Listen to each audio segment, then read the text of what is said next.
4 अक्टूबर को अनहोनी हुई जब पीटीआई की कॉल पर इस्लामाबाद पर एक दफा फिर चढ़ाई का प्रोग्राम बनाया गया। यहां तक तो ठीक था कि यह पीटीआई का जमहूरी हक था कि वो एहतजाज करे, लेकिन जिस बात ने सबको परेशान किया और इसकी अभी तक पीटीआई वर्कर्स को भी समझ नहीं आ रही वो ये है कि आखिर वर्कर्स को इस आग में धकेल कर पार्टी लीडर कहां गायब हो गए। जब इस्लामाबाद की सड़कों पर खैबर पख्तूनख्वा से आने वाले वर्कर्स इस्लामाबाद पुलिस के हाथों मार खा रहे थे, गिरफ्तारियां हो रही थी, आंसू गैस का इस्तेमाल हो रहा था, तो उस वक्त वो लीडर कहां थे जो हर वक्त ट्विटर पर एक्टिव और टीवी पर शोज या प्रेस कॉन्फ्रेंस करते नजर आते हैं।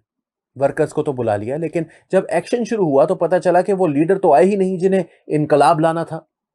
वर्कर्स को डी चौक में मार खाते वक्त पता चला कि इनके लीडरों को तो इमरान खान ने हुक्म दिया था कि वो सब वर्क फ्रॉम होम करेंगे। लिहाजा जब पुलिस आंसू गैस और गिरफ्तारियां कर रही थी तो उस वक्त पीटीआई के सब लीडर्स अपने अपने घरों में अपने बीवी बच्चों के साथ बैठे ट्वीट्स कर रहे थे। इन ट्वीट्स से वो उन वर्कर्स का हौसला बढ़ा रहे थे जो बदतरीन शेलिंग में पुलिस के साथ मत्था लगाए हुए थे। हालांकि इस वक्त इन्हें वर्कर्स के साथ होना चाहिए था। 2 दिन तक वर्कर्स इस्लामाबाद की सड़कों पर पुलिस और आंसू गैस से लड़ते रहे, लेकिन कोई लीडर या पार्टी का अहम नुमाइंदा नजर नहीं आया। बताया जा रहा है कि इस नाकाम एहतजाज के दौरान 800 के करीब लोगों को गिरफ्तार किया गया, जिनमें अक्सर पर दहशतगर्दी के पर्चे दर्ज किए गए हैं। ज्यादातर का ताल्लुक खैबर पख्तूनख्वा से है, और वो भी जो खैबर पख्तूनख्वा के मुख्तलिफ इलाकों से अब पिंडी इस्लामाबाद में मुकीम हो चुके हैं। यह भी पता चला कि जो नौजवान गिरफ्तार हुए वो पिंडी और इस्लामाबाद में दिन भर मजदूरी करते हैं, और जब पीटीआई को जरूरत पड़ती है तो ये आगे आगे होते हैं। अब ये गिरफ्तार हुए हैं तो अक्सरियत के पास वकील करने के पैसे भी नहीं हैं। सवाल यह भी है कि अली अमीन गंडापुर, जो खैबर पख्तूनख्वा से बड़े तुम तराक और धूम धड़क्के के साथ निकले थे, वो मुजाहिरीन को डी चौक तक पहुंचाने के बाद खुद कहां चले गए? क्या वो एक दफा फिर अगवा हो गए थे? इन्हें फिर उठा लिया गया था? ये वो सवालात थे जो इन वर्कर्स को परेशान कर रहे थे, जो इस वक्त पुलिस का मुकाबला कर रहे थे। इन तमाम बातों और सवालात का एक ही जवाब हो सकता है कि ये सब कुछ प्लानिंग का हिस्सा था। इस दफा जो प्लानिंग की गई थी वो 9 मई से मुख्तलिफ थी। 9 मई से पहले तो सबको टारगेट्स दिए गए थे कि इमरान खान की गिरफ्तारी की सूरत में किसने क्या करना है। इनकी ऑडियो टेप्स तक सामने आ गई और इनके खिलाफ कार्रवाई हुई। इस दफा बांग्लादेश में होने वाले हंगामों की तर्ज पर मंसूबाबंदी की गई थी। इमरान खान बहुत पुरजोश थे कि लोहा गर्म है, अवाम मौजूदा हुकूमत से तंग है, बांग्लादेश टाइप अवामी एहतजाज की लहर पैदा की जाए।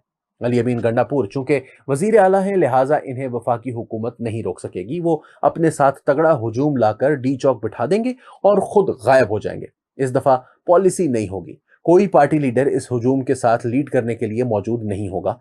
इस हुजूम का हर फर्द लीडर होगा और वो खुद मौका पर फैसला करेगा कि उसने अगला कदम क्या उठाना है। ये शायद पहला सियासी एहतजाज था जिसमें टॉप लीडरशिप के बजाय वर्कर्स खुद अपने लीडर थे। इन्हें किसी से रहनुमाई की जरूरत नहीं थी। मकसद ये था कि जब अली अमीन गंडापुर गायब होंगे तो ये अफवाहें गर्दिश करना शुरू करेंगी कि इन्हें गायब कर दिया गया है। इस पर इनके साथ खैबर पख्तूनख्वा से आया हुआ हुजूम गुस्से में आकर तोड़फोड़ शुरू कर देगा। लड़ाई में शिद्दत आएगी, पूरा इस्लामाबाद इन एहतजाज करने वालों के कंट्रोल में होगा। उस वक्त इस्लामाबाद में मलेशिया के वजीर आजम भी मौजूद होंगे, शंघाई कॉन्फ्रेंस के दावतनामे भी कंफर्म हो रहे होंगे, और हुकूमत पर दबाव होगा कि वो इन मुजाहिरीन को कंट्रोल करना चाहती है तो जेल में इमरान खान से राब्ता करें। आप नोट करें कि पीटीआई के कुछ लीडर ट्वीट्स और क्लिप्स में कह रहे थे कि इस एहतजाज को खत्म करने की कुंजी अडयाला के कैदी के पास है। मतलब था कि उनसे राब्ता करें। इमरान खान को पूरी उम्मीद थी कि हालात खराब होने पर उनसे वैसे ही इदारे राब्ता करेंगे जैसे अगस्त में राब्ता किया गया था, और सुबह सवेरे जेल का गेट खुलवाकर इनकी मुलाकात आजम सवाती से कराई गई थी। और खान साहब को कहा गया था कि वो एहतजाज की कॉल वापस ले लें, क्योंकि शहर में पहले ही मजहबी जमातों के लोग दाखिल हो चुके हैं और कहीं दोनों धड़ों के अरकान का तसादुम ना हो जाए। खान मान तो गया, लेकिन इसके बदले 8 सितंबर का जलसा मांगा जो उन्हें दे दिया गया। इमरान खान को इस बारगेन से एहसास हुआ कि इनके पास ऐसी अवामी कुव्वत है जिसे अगर वो दुरुस्त तरीके से इस्तेमाल करें तो वो मर्जी की डील लेकर बाहर निकल सकते हैं।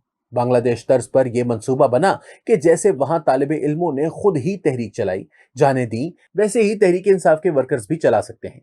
वो भी इस्लामाबाद को मैदान जंग बनाकर हुकूमत को मजबूर कर सकते हैं कि अगर इस हुजूम को काबू करना है तो इमरान खान के पास जाना होगा। इमरान खान यकीनन 2 रोज तक इंतजार करते रहे होंगे कि कब जेल का गेट खुलता है और इनकी पार्टी के लीडर इदारों के नुमाइंदों के साथ इनसे मुलाकात करके शंघाई कॉन्फ्रेंस से पहले शहर के हालात ठीक करने की दरख्वास्त करते हैं और इसके बदले वो अपनी शराइत पेश करेंगे।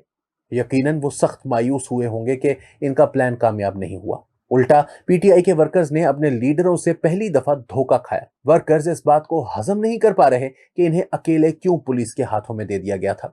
खुद लीडर्स गायब हो गए थे, वो सब वर्क फ्रॉम होम क्यों कर रहे थे? क्या पीटीआई को वर्कर्स की लाशें चाहिए थी? इस सवाल का जवाब वर्कर्स को कोई नहीं दे रहा। मेरे ख्याल में इमरान खान के अलावा किसी लीडर को भनक तक नहीं पड़ी होगी कि इन सबको क्यों रोका गया। वजह साफ है, इमरान खान को इस दफा सिर्फ बिखरा हुआ हजूम दरकार था। वो इस हजूम को कंट्रोल नहीं कराना चाहते थे, लिहाजा लीडरों को डी चौक से दूर रहने का हुक्म दिया गया। सबको कहा गया कि वो गायब हो जाएं। इस दफा हुजूम को इस्लामाबाद शहर का कंट्रोल संभालने दें, लेकिन हुजूम खिलाफ तवक्को आंसू गैस और गंडापुर के गायब होने की खबरों से गुस्से में आने के बजाय उल्टा हैरान और परेशान हो गया।